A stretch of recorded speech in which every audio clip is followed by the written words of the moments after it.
People ask me, Walter, what can we do about impact fees? Do we get enough impact fees? Do the impact fees they pay go to where they're supposed to go?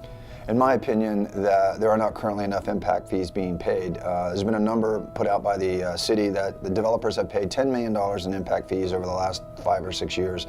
And when you think about the scope of billions of dollars of development that has been approved and occurred, $10 million isn't very much. And the question is has it stayed in the market where it's supposed to stay for the uses it's supposed to be used for? And I'm not convinced that those funds are being used where they're supposed to be used. And if you think about $10 million, it's a drop in the bucket in terms of the billions of dollars that we have in outstanding infrastructure issues.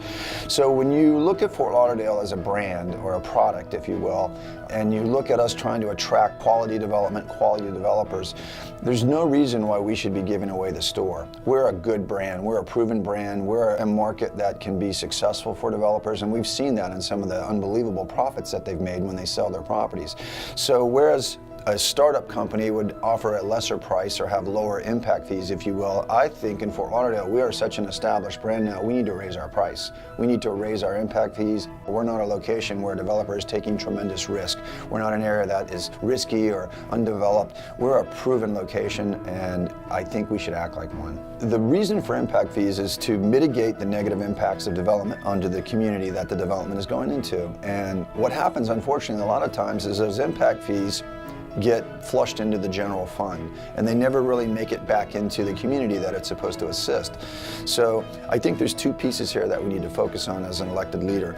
One, make sure that we're charging enough impact fee. We have a great product, we have a very low risk environment, we have a great city. There's no reason why we shouldn't be charging top of the market for impact fees, because you know what, our brand is that good. And if you want to do business in Fort Lauderdale, this is the price.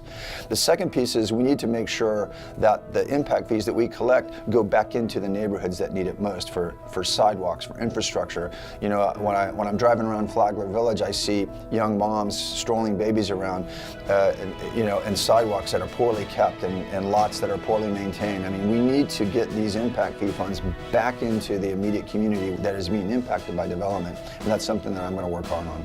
On Tuesday, January 16, 2018, vote for Walter Duke. Electing Walter Duke is a win for the future of Fort Lauderdale.